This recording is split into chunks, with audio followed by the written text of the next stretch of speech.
C'est la première nouvelle ville créée aux États-Unis depuis plusieurs décennies. Du moins, c'est ce qu'on m'a dit. Et le nom est génial. Elle s'appelle ainsi parce que c'est ici que nous allons développer les technologies nécessaires pour emmener l'humanité, la civilisation et la vie telle que nous la connaissons vers une autre planète, pour la toute première fois en 4,5 milliards d'années d'histoire terrestre.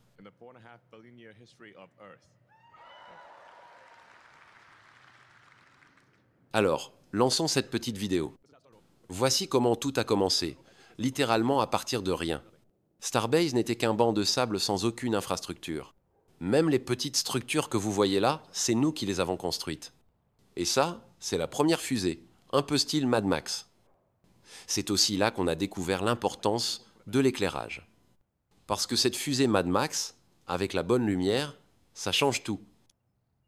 Oui, il n'y a pas si longtemps, il n'y avait pratiquement rien ici. Et en à peine 5 ou 6 ans, grâce au travail incroyable de l'équipe de SpaceX, on a construit une petite ville, 2 immenses rampes de lancement et une gigantesque usine pour une fusée gigantesque. Et le plus cool, c'est que, si vous regardez cette vidéo, vous pouvez venir voir tout ça par vous-même. Toute notre zone de production, et même la rampe de lancement, sont situées le long d'une route publique. Donc n'importe qui venant au sud du Texas peut s'arrêter, voir la fusée de très près, visiter l'usine, et si vous voulez voir le plus gros objet volant jamais construit, vous pouvez venir ici n'importe quand et simplement rouler le long de la route. C'est plutôt incroyable. Et aujourd'hui, on en est là, Starbase 2025. Aujourd'hui, on en est à un stade où on peut produire un vaisseau toutes les 2 à 3 semaines. Bon, on ne le fait pas systématiquement, parce qu'on continue d'améliorer la conception. Mais à terme, l'objectif est d'atteindre une capacité de production de 1000 vaisseaux par an, soit 3 par jour. Voilà où on en est aujourd'hui. Je me tiens dans ce bâtiment-là, derrière moi. Ça, c'est notre aéroglisseur. On est en train de transporter un booster sur la route, direction le pas de tir. Là, vous pouvez voir la Megabase. Ce qui est génial pour ceux qui regardent cette vidéo, c'est que vous pouvez littéralement venir ici, emprunter la route et tout voir de vos propres yeux. C'est la première fois dans l'histoire que c'est possible. Tout ce que vous voyez là, toute cette zone impressionnante, la route à gauche de l'écran, c'est une autoroute publique. Vous pouvez juste venir ici et observer. Je vous le recommande, c'est vraiment inspirant à voir. Là, on voit notre Gigafactory. On est en train d'étendre les installations pour produire 1000 Starships par an. Bon, ce bâtiment n'est pas encore terminé, mais il est en cours de construction. Et c'est vraiment une structure gigantesque. L'une des plus grandes au monde peut être même la plus grande selon certains critères. Elle est conçue pour sortir 1000 Starships chaque année, et on en construit une autre en Floride, ce qui fera 2 sites, un au Texas et un en Floride. Il est en fait difficile de se rendre compte de la taille de ces bâtiments. Il faut un humain pour donner l'échelle. Quand on voit à quel point une personne paraît minuscule à côté, on comprend à quel point c'est immense. Si on compare notre production de véhicules par an, Boeing et Airbus fabriquent des avions de ligne. Et nous, avec Starship, on en fabriquera probablement autant pour Mars que Boeing et Airbus en produisent pour l'aviation commerciale. On parle d'une échelle vraiment gigantesque. Et chaque Starship sera plus grand qu'un Boeing 747 ou qu'un Airbus A380. C'est vraiment colossal. Côté satellite Starlink, on prépare la version 3. On en produira environ 5000 par an et peut être jusqu'à 10 000 par an à terme. Chaque satellite de version 3 fait à peu près la taille d'un Boeing 737. Ils sont vraiment imposants. À titre de comparaison, c'est la taille d'un bombardier B-24 de la Seconde Guerre mondiale. Aujourd'hui, ça reste encore petit comparé à Tesla. Tesla produira sans doute 2 ou 3 fois plus à l'avenir. Ça remet en perspective l'idée qu'il est tout à fait possible de construire un grand nombre de vaisseaux interplanétaires.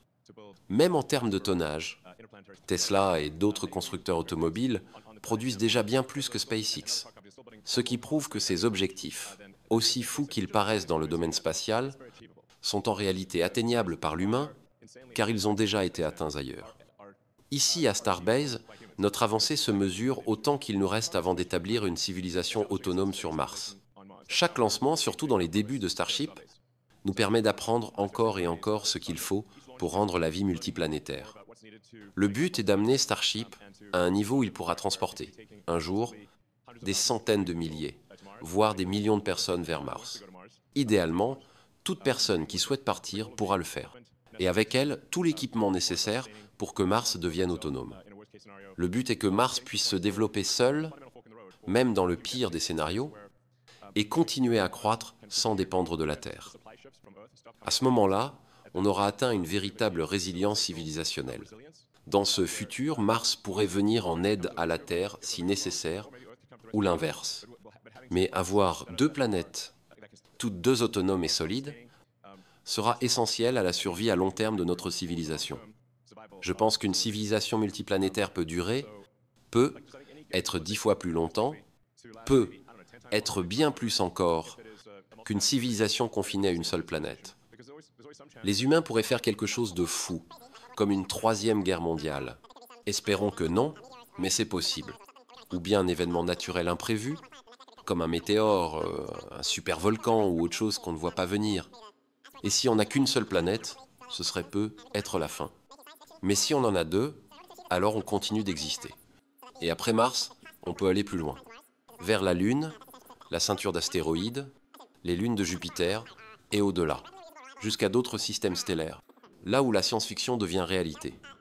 Pour y parvenir, on doit construire des fusées rapidement réutilisables afin que le coût par vol et le coût par tonne vers Mars soient aussi bas que possible.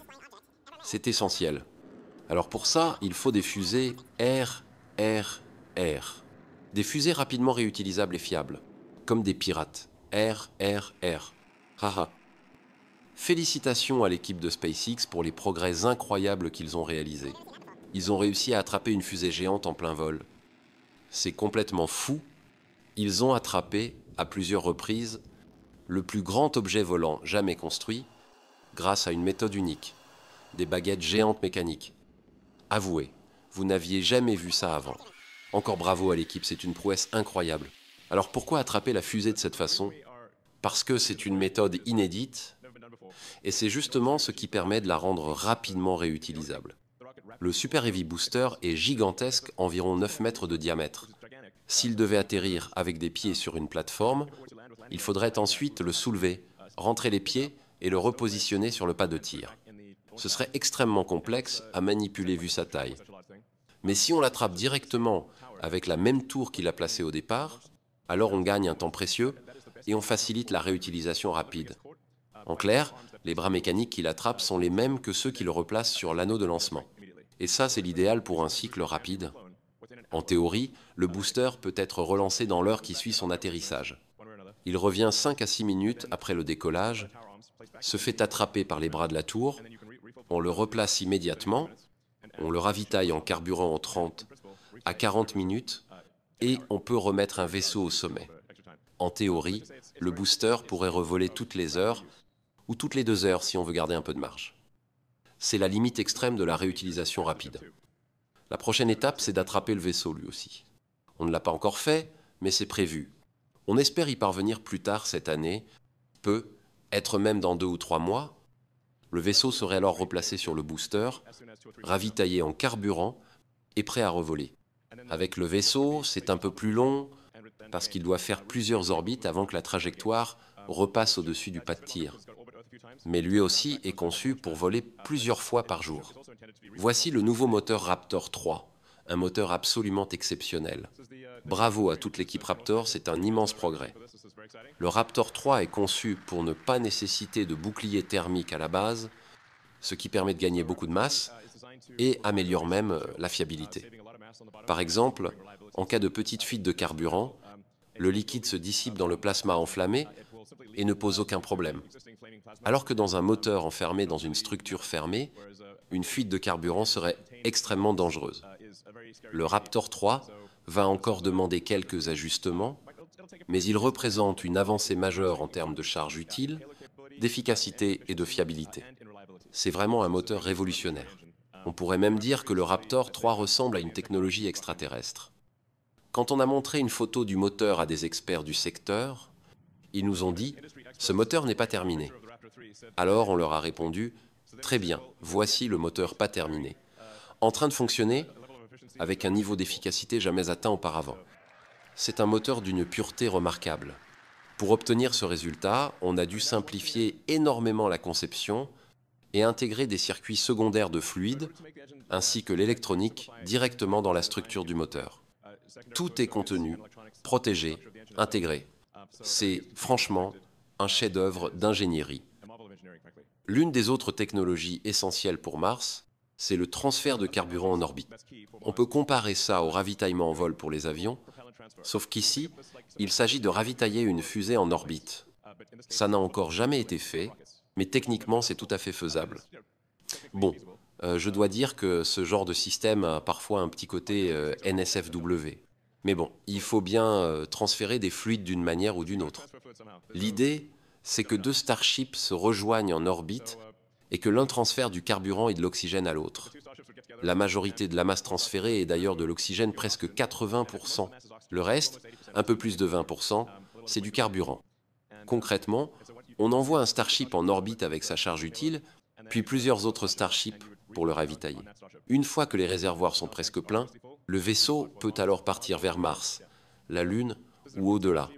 C'est une technologie clé et on espère pouvoir la démontrer dès l'année prochaine. L'un des défis les plus complexes à résoudre, c'est le bouclier thermique réutilisable. Personne n'a jamais réussi à développer un véritable bouclier thermique orbital réutilisable. C'est un problème extrêmement difficile.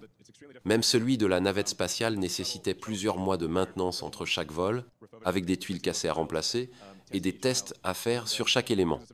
Résister à la chaleur et à la pression extrême de la rentrée atmosphérique, c'est un immense défi technique.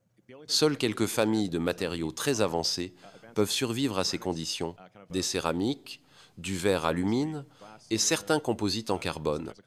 Mais même ces matériaux peuvent se fissurer, s'éroder ou se détacher après plusieurs utilisations. Ce sera donc la première fois qu'un véritable bouclier thermique orbital réutilisable sera développé. Il devra évidemment être extrêmement fiable. C'est un projet qui va nous occuper pendant encore quelques années pour affiner et perfectionner ce bouclier thermique. Ce n'est pas impossible, c'est dans le domaine de la physique, mais c'est extrêmement difficile à réaliser. Sur Mars, le défi est encore plus grand. Son atmosphère est composée de dioxyde de carbone. Au premier abord, ça peut paraître plus simple, mais en réalité c'est pire. Quand le CO2 devient un plasma, il libère de l'oxygène libre qui réagit fortement avec les matériaux du bouclier. En comparaison, l'atmosphère terrestre ne contient qu'environ 20% d'oxygène, alors que sur Mars, avec le plasma, on dépasse facilement le double, voire le triple.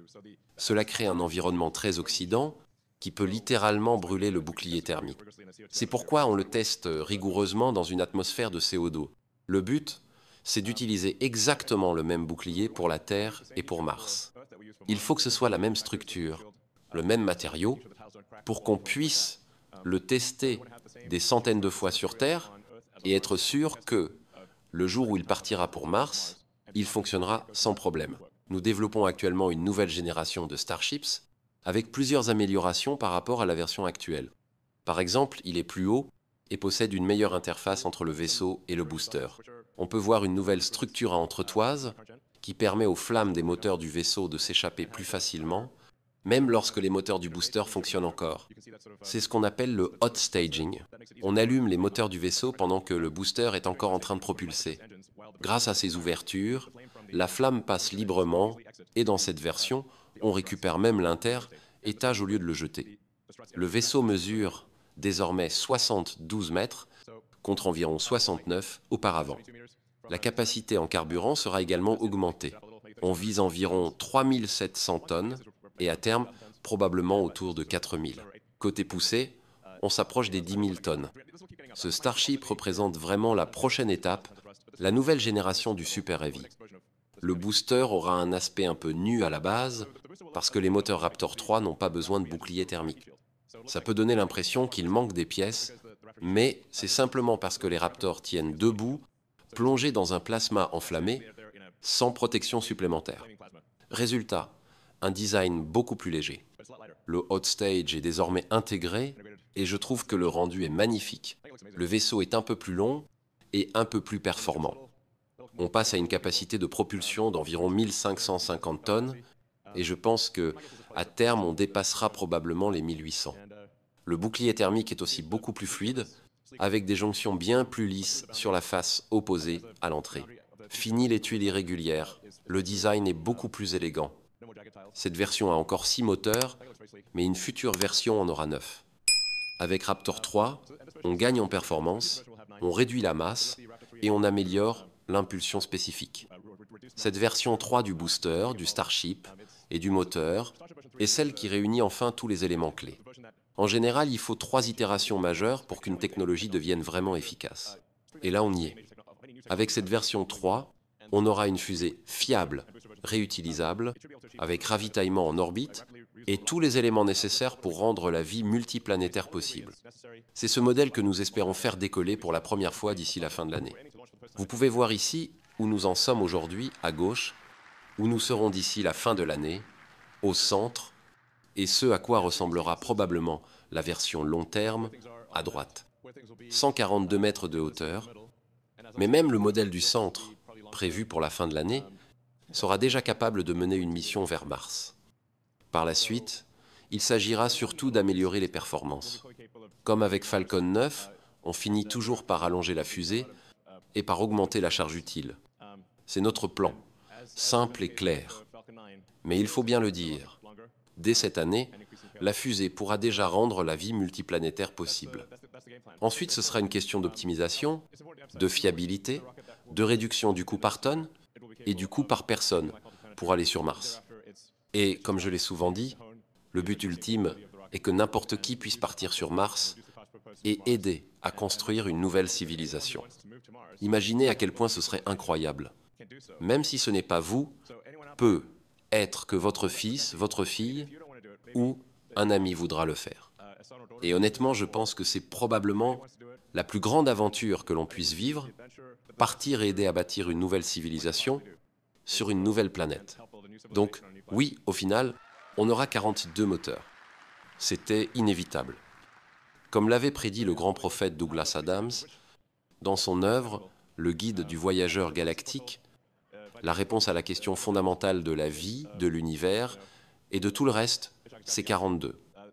Et donc, inévitablement, le Starship aura 42 moteurs. Et côté charge utile en orbite, c'est tout simplement remarquable.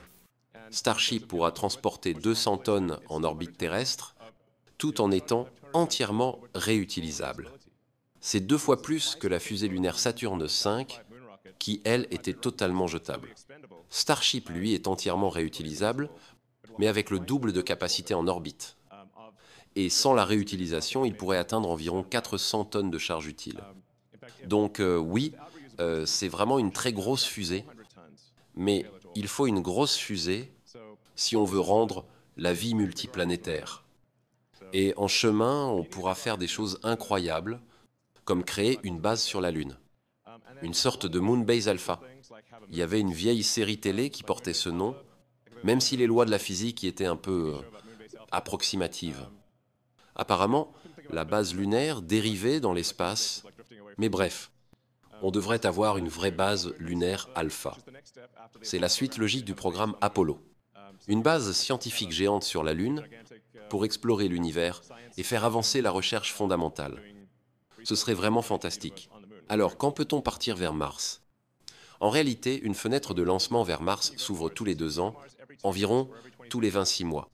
La prochaine opportunité aura lieu à la fin de l'année prochaine, dans environ 18 mois, entre novembre et décembre. On va essayer de saisir cette occasion, si tout se passe bien. Je dirais qu'on a environ une chance sur 2 actuellement.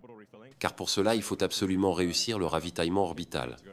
Et si on y parvient à temps, alors on lancera le tout premier Starship non habité vers Mars à la fin de l'année prochaine. Voici une illustration qui montre comment un vaisseau passe de la Terre à Mars. Vous avez la Terre bleue ici et Mars en rouge là-bas. Voici une illustration qui montre comment un vaisseau passe de la Terre à Mars. Vous avez la Terre bleue ici et Mars en rouge là-bas. La distance parcourue pour aller vers Mars est presque 1000 fois plus grande que celle vers la Lune. On ne peut donc pas aller en ligne droite, il faut créer une orbite elliptique, avec la Terre à une extrémité et Mars à l'autre. Il faut ensuite ajuster le moment du lancement pour que le vaisseau et Mars se croisent au bon endroit de l'ellipse. C'est ça, un transfert orbital entre la Terre et Mars. D'ailleurs, si vous regardez votre routeur Wi-Fi Starlink, vous verrez cette image dessus. Parce que c'est grâce à Starlink que tout cela devient possible. C'est Starlink qui aide à financer l'avenir de l'humanité dans l'espace. Alors je tiens à remercier toutes les personnes qui ont acheté Starlink. Vous contribuez à sécuriser l'avenir de la civilisation, à rendre la vie multiplanétaire et à faire de l'humanité une civilisation capable de voyager dans l'espace. Merci. Voici une ébauche du plan que nous espérons mettre en œuvre. L'idée est d'augmenter fortement le rythme des vols vers Mars à chaque fenêtre de lancement, c'est-à-dire environ tous les 2 ans. À chaque opportunité, nous voulons envoyer de plus en plus de vaisseaux.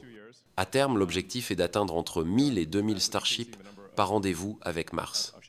En ordre de grandeur, ce ne sont que des estimations. Je pense qu'il faudra transporter environ 1 million de tonnes sur Mars pour rendre une civilisation martienne réellement autonome.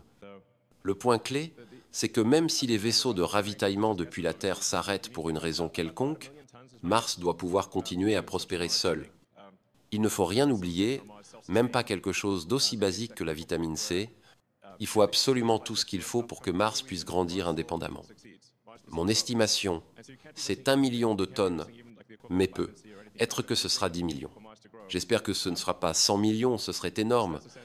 Mais dans tous les cas, le but est d'atteindre ce seuil critique et de sécuriser l'avenir de la civilisation humaine le plus rapidement possible. Nous étudions plusieurs zones d'atterrissage possibles sur Mars, et pour l'instant, la région d'Arcadia est la candidate principale. Mars offre énormément d'espace, mais si on prend tous les critères importants, ne pas être trop près des pôles, avoir de la glace pour produire de l'eau et une surface pas trop montagneuse pour les fusées, alors le choix se restreint rapidement. Arcadia est donc l'une des options sérieuses, et d'ailleurs c'est aussi le prénom de ma fille. Les premiers Starships envoyés sur Mars serviront à recueillir des données critiques. Ces premières missions embarqueront le robot Optimus pour explorer le terrain et préparer l'arrivée des humains. Si on y arrive, ce sera une image absolument incroyable, voir Optimus marcher sur la surface de Mars. Un lancement fin de l'année prochaine signifierait une arrivée technique en 2027. Puis, 2 ans plus tard, si tout s'est bien passé avec les premiers atterrissages, on enverra les premiers humains. Ce sera le début de la construction de l'infrastructure sur Mars. On fera être 2 missions avec Optimus, juste pour sécuriser, et la 3e avec un équipage humain. On verra. Mais ce serait comme cette photo mythique des ouvriers sur la poutre de l'Empire State Building. Pour les communications sur Mars, on utilisera une version de Starlink pour fournir un accès Internet local. Même en se déplaçant à la vitesse de la lumière, le délai de transmission vers Mars reste important. Dans le meilleur des cas, il faut environ 3 minutes et demie. Dans le pire des cas, quand Mars est de l'autre côté du Soleil, le délai peut dépasser 22 minutes. C'est donc un vrai défi de garantir des communications à haut débit avec Mars, mais Starlink rendra ça possible. Ensuite, les premiers humains poseront les bases d'une présence permanente à la surface. Et comme je l'ai dit, l'objectif sera de rendre Mars autonome le plus vite possible. Voici une idée approximative de ce à quoi pourrait ressembler la première ville sur Mars. On placera probablement les zones d'atterrissage un peu plus loin, par mesure de sécurité. Sur Mars, il faudra beaucoup d'énergie solaire. Et comme on ne pourra pas marcher librement à la surface, du moins au début, il faudra porter une combinaison martienne et vivre sous des dômes de verre. Mais ça fonctionnera. Et à terme, on pourra transformer Mars en une planète semblable à la Terre. L'objectif, c'est de transférer plus d'1 million de tonnes à chaque fenêtre de lancement. Quand on atteindra ce niveau, on aura une véritable civilisation martienne. 1 million de tonnes par opportunité. Il faudra donc énormément de spatioports. Comme on ne peut pas voler en continu, les vaisseaux devront se rassembler en orbite avant chaque départ. On parle d'une flotte de 2000 vaisseaux, voire plus. Une scène digne de Battlestar Galactica, des milliers de Starships réunis, prêts à partir, un moment spectaculaire, où tous les vaisseaux décollent ensemble. Et bien sûr, il faudra de nombreuses plateformes de lancement et de nombreuses plateformes d'atterrissage sur Mars. Si des milliers de vaisseaux arrivent en même temps, il faudra pouvoir les accueillir rapidement et dégager les plateformes au fur et à mesure. Enfin bon, on réglera ce problème plus tard. Mais c'est vraiment quelque chose d'incroyable à imaginer, une ville extraordinaire sur Mars. La première ville construite sur une autre planète. Un nouveau monde. Et c'est aussi une opportunité unique pour les Martiens. Une chance de repenser la manière dont ils veulent organiser leur civilisation. Quel type de gouvernement voulez-vous? Quelles nouvelles règles souhaitez-vous mettre en place? Mars offrira beaucoup de liberté, beaucoup d'opportunités pour recompiler la civilisation à partir de zéro. Et ce seront les Martiens qui en décideront. Alors allons-y, faisons-le. Merci à tous. Et si ce contenu vous a plu, n'hésitez pas à vous abonner, à laisser un like et un commentaire pour soutenir la chaîne.